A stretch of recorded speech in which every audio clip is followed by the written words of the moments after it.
Hello po, good morning, good afternoon, good evening, kung ano man po yung time zone sa inyo. Again, this is Missionary Eva. We are now in the part of salvation, session 4 of the basic doctrines. So, salvation or sa Tagalog po ay kaligtasan. Pasensya na po at medyo gulo-gulong ating buhok. Anyway, so start po natin. Bakit po importante na malaman natin ang tungkol sa salvation or tungkol sa kaligtasan? So, ang tanong po dito, why is this important? Kasi po, ang mga tao, hindi po nila alam na meron silang problema. So, sabi dito, today people are not even sure they have a problem. Hindi po nila iniisip na sila ay lost or sila ay naliligaw. Sinasabi nila sa kanilang sarili, bakit kailangan kong maligtas? Gayong ang aking buhay ay maayos naman, wala namang problema. Ano po? So, minsan na i-share po natin sa kanila yung gospel, pero sabihin nila, don't bother to share that to me because I'm okay. O wag mong sabihin sa akin yan dahil okay naman ako. Ganun din po ang aking response. Naalala ko nung na-share po sa akin ng gospel. Ayoko rin po. But so I do understand this reason. At talagang totoo po ito. Pangalawa, not only do they reject God, but they see no need for salvation. Bukod sa ayaw nilang marinig ang tungkol sa gospel, ay iniisip nila hindi nila kailangan ang kaligtasan. Sinasabi nila na they are good enough para sa Diyos, sila ay relihiyosong tao. Sila ay mga relihiyosong tao na. Ganun din po ako dito. Nung sinishare po sa akin ng gospel, sinabi ko na mabait naman akong tao. In fact, relihiyoso ako. I remember I will go to church ng linggo, every Sunday, at meron pa pong tinatawag na Wednesday na pumupunta po ako sa isang chapel. And also, every 6 o'clock. So, I pray. So, sabi ko ako ay reliyosong tao at I think I'm good enough. So, I think it's true. Totoo. And what is important is their own happiness today. Ang isip nila, basta masaya sila, okay na yon. And God wants them to be happy. So, yun po, if you think about what's really important in their lives, parang importante sa kanilang buhay ay kaligayahan, career, pamilya, mga material na bagay, maging excited sila, at maybe ang Diyos ay at the bottom. So, saan po tayo pumapatak sa tatlong itong dahilan? Bakit kailangan natin malaman ang kaligtasan? Ako po ay dun sa unang dalawa.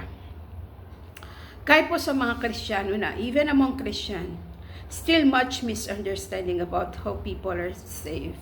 Hindi pa rin nila masyado naunawaan paano sila maliligtas.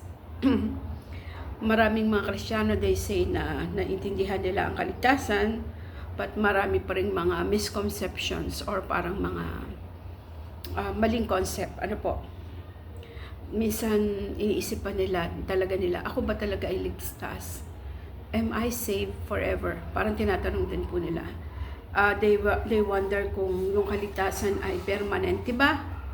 Or naalis ba yung kanilang kaligtasan? At talagang tinatanong din ng mga Kristiyano, talaga bang malalaman nila na sila ay ligtas? At ano ang basihan ng kaligtasan? Minsan iniisip nila ang salvation ba ay tayo ang gumagawa or ang Diyos ang gumawa nito para sa atin. So, ayun po, ano ang mga naiisip din ng mga kapwa Kristiyano o kapwa mananampalataya. So, my question po dito, why did you understand about salvation? What did you understand about salvation when you were younger? Was it biblical? Why or why not? Ano daw po yung naintindihan natin sa kaligtasan? Ito ba daw ay ayon sa Biblia? Bakit or hindi? Ako po, nung bata po ako Ang pinaniniwalaan ko basta ako ay gumagawa ng mabuti, basta ako ay nagsisimba, ako po ay okay, good enough, I'm good enough.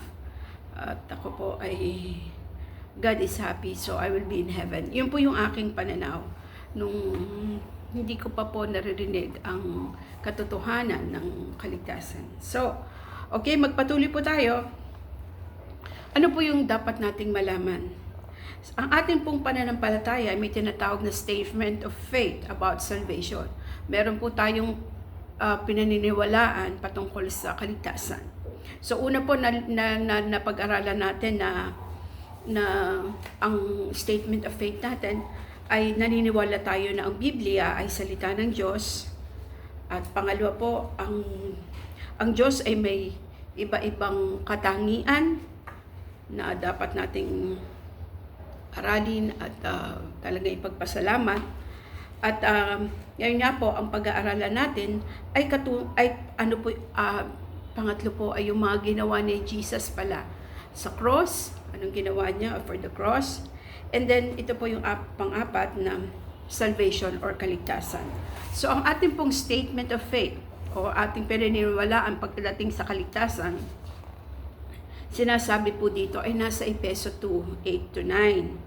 So ito po naniniwala tayo na ang kaligtasan kasama ng kapatawaran ng kasalanan at pagkakaroon ng bagong katangian at buhay na walang hanggan ay isang regalo mula sa Diyos. At ito ay natatanggap natin sa pamagitan ng ating pananampalataya sa Panginoong Hesus. Para maging siya lamang, we have to remember that, siya lamang ang ating tagapagligtas at Panginoon. Ang kaligtasan ay binigay ng Diyos base lamang sa kanyang grasya. Wala tayong magagawa para magkaroon tayo ng kaligtasan kahit yung ating mga mabuting gawa ay hindi magbibigay sa atin ng kaligtasan. Kahit ang ating pagbabautismo, kahit ang pagiging membro ng isang church ay hindi magbibigay sa atin ng kaligtasan or iba pa mang dahilan. Ito ay bigay lamang ng Diyos. Ang Diyos lamang ang makapagbibigay nito sa atin sa pamamagitan ng kanyang grasya. When you say grace, grasya, hindi tayo karapat-dapat pero binigay sa atin. So, ano pa yung ating pananampalataya pagdating sa kaligtasan? Naniniwala tayo na mabuting gawa ay hindi daan para tayo ay maligtas, kundi ito isang produkto lamang ng isang buhay ng tunay na mananampalataya ni Kristo. Ang bawat mananampalataya ay dapat maging responsible para magkaroon ng buhay na puno ng mabuting gawa sa pamamagitan ng kapangyarihan ng banal na spirito na nasa ating buhay. Okay? So again, ang kaligtasan po, ang ating statement of faith patungkol dyan ay ito ay grasya lamang ng Diyos. Hindi tayo karapat-dapat tumanggap, pero binigay sa atin ng Diyos. Dahil sa kanyang kabutihan. Hindi tayo naliligtas pamagitan ng iba-ibang dahilan. Mabuting gawa, hindi. Baptism, hindi. Membership ng church, hindi. Kundi sa pamagitan lamang ng grasya ng Panginoon. At yung mabuting gawa ay hindi makapagligtas sa atin.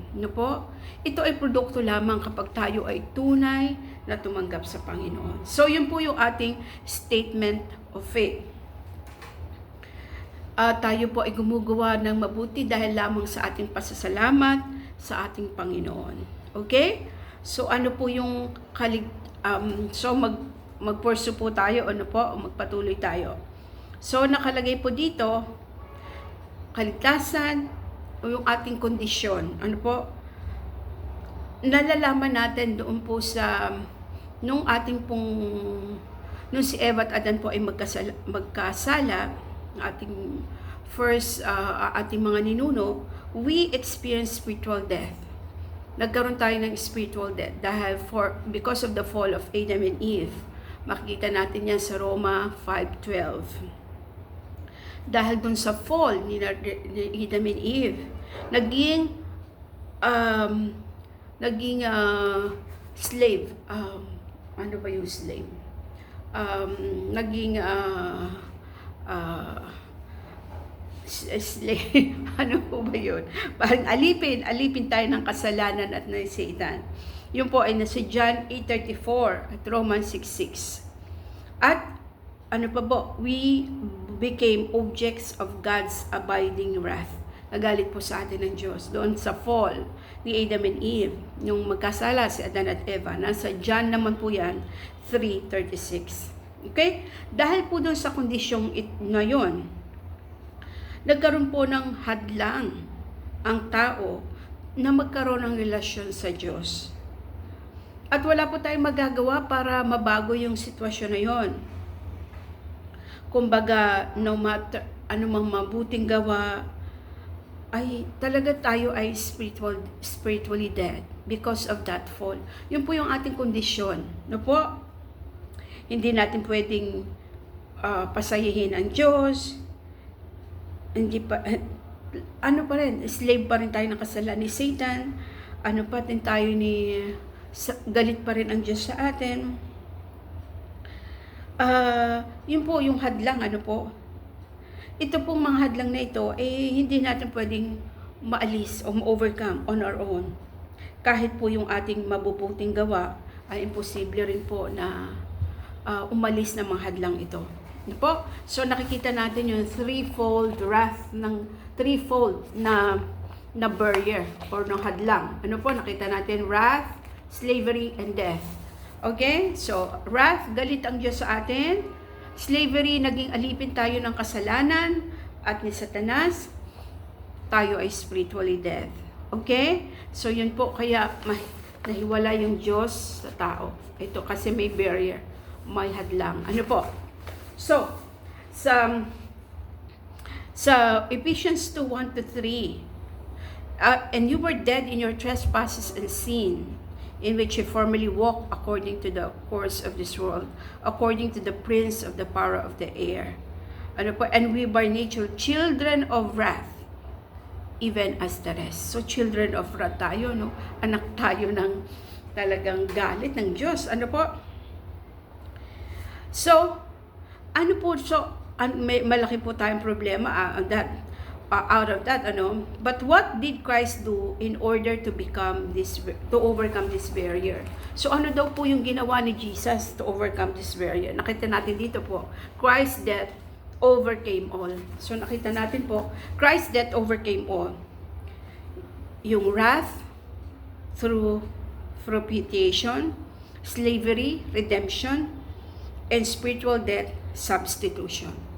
So wrath, yun po yung pag sinabi po nating wrath, para galit talaga po, no? God's anger, no po? Slavery, pagkaalipin, pero niredeem po tayo, tinubos po tayo ng Diyos. Diba? Pag pumunta tayo sa pawn shop, tinutubos po natin ang ating mga naisangla. Ganon din po si Jesus. Yun po yung ginawa ni Jesus sa pamagitan ng kanyang kamatayan. Tinubos niya tayo from Satan. Spiritual death, tayo po ay patay na sa ating mga kasalanan. Pero substitute, siya po ang pumalit, di po ba? Dapat tayo ang magkaroon ng kamatayan, pero si Jesus po ang nag-substitute para sa atin. So, yun po yung ginawa ng death ni Christ. Isa-isahin po natin, ano, kung tayo po ay... Anyway, this will be 2 parts po. We hope na maging 2 parts po ito ng ating pong lesson today. Pero kung medyo mahaba pa, pwede naman po natin gawin na 3 parts. Ano po? So, anyway, so... again, so siguro po i-end po natin dito, baka too much na po for you to parang ma-absorb na po. So, una po i-review natin kung bakit importante na malaman natin ang kaligtasan, dahil alam natin na may problema talaga tayo at talagang kailangan natin ng kaligtasan, at hindi po lang happiness ang dapat na goal ng tao. Kahit po sa mga Kristiyano, ay may mga tanong pa rin po, talaga bang ligtas na ako? Pwede ko bang malaman na ligtas ako? Ano po? Ako po talaga ay ligtas hanggang forever. May forever ba sa aking kaligtasan? So, marami pa rin pong tanong ang mga kapwa Kristiyano. Okay? So, pero mayroon po tayong statement of faith na kumbaga yun ang ating pinaninimpalatayaan na tayo po ay naligtas sa halip na sa impyerno tayo pupunta, sa langit tayo pupunta dahil po sa grasya ng Diyos. Binigyan niya tayo ng grace. Ibig sabihin hindi tayo dapat magkaroon nito, pero nagkaroon po tayo ng kaligtasan dahil sa ginawa niya sa krus. Ano po? When you say grace, hindi tayo karapat-dapat, pero binigay niya, ano po? Tapos, hindi po tayo naliligtas sa pamagitan ng mabuting gawa, ng bautismo, ng membership sa church, ng ano pa ba din nakalagay, or any other means. Ano po? O anak tayo ng pastor, or ano pa man, di po ba? Ayon po yan sa Efeso 2:8-9. Ngunit, ang mabuting gawa po ay produkto ng isang taong niligtas ng Diyos.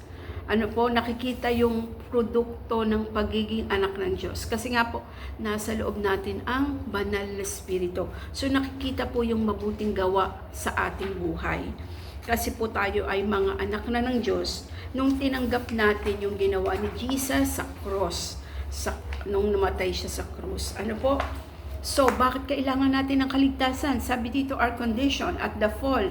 Nung pong magkasala si Adan at si Eva, ako po ay Eva din. But anyway, I'm the first mother. But anyway, so tuloy po tayo. Nung mag-fall po sa Adam and Eve, we experienced spiritual death. Nagkaroon po tayo ng pagkamatay sa ating mga kasalanan. Ano po? Tapos, spiritual death po. Tapos, naging alipin po tayo ni Satan at ng kasalanan. At nagalit po sa atin ng Diyos. Wrath. When you say wrath, talaga mas matindi pa yun sa galit eh. Di po ba? So, parang rage na po yun. So, these barriers, yung mga hadlang na ito, ay hindi natin to kayang alisin ng kahit ano pa man. Ano po? Pinakita ko sa inyo kanina yung threefold ano po ng Diyos. Ano po? Kung bakit tayo nahiwalay sa Kanya. Wrath, slavery, and death. Pero may maganda pong ginawa ang Diyos nga sa krus ng Kalbaryo. Christ's death overcame all. Nung nagawa, kung ano man po yung nagawa ni Adam and Eve at the fall, Christ's death overcame all. So, ganun po tayo kamahal ng Panginoon. Sa kanyang kamatayan, wrath, yung kanyang galit, sobrang galit na po, through propitiation. Ano po? Yung slavery, through redemption. Ano po? At tinubos tayo ng Panginoong Jesus. Spiritual death, through substitution. Dapat siya ang magkakaroon ng kamatayan, ibig sabihin ay pagkawalay sa presensya ng Diyos, dito sa lupa at doon po din sa langit o mapupunta tayo sa impyerno. So, spiritual death through substitution. So, yan po ang ginawa ng pagkamatay ni Jesus sa krus ng Kalbaryo at the Calvary. Okay? So, next meeting po gagawin natin ay i-explore po natin ano po ba yung mga redemption, ano po ba yung propitiation, ano po ba yung substitution. Medyo mga deep na po yun na words, kaya kailangan po nating pag-aralan next time at tingnan po natin kung matapos natin siya until the end, kung kaya po natin. Opo. So, again, maraming pong salamat. I hope may natutunan po kayo sa ating pong discussion sa araw na to. Siguro po ang aking application sa ating pag-aaral ngayon, as a result of what I have learned today, before next week, I will siguro po ay dahil napag-aralan po natin ay good works or mabuting gawa, siguro po I will note of a good work today. So siguro gagawa po ako ng mabuting gawa. Not because gusto kong maligtas, because I'm already saved. Niligtas na po ako ng Panginoon. Dahil nga po naniwala ako sa Kanya, sa ginawa niya sa krus ng Kalbaryo. He is my only Lord and Savior. So, yun lang po ay produkto ng aking pagkaligtas at bilang pasasalamat din po ng kaligtasan na binigay niya sa akin. So, again, maraming pong salamat. Hope may natutunan po kayo sa araw na ito at or sa gabing ito kung ano man po ang inyong oras diyan. So, again, pagpalain po tayo ng ating Panginoon Jesus at nawa pagpalain din po yung ating rest ng day, or kung kayo po ay matutulog, have a good night rest, a restful sleep. Salamat po muli, and again, hope to see you next time. Bye!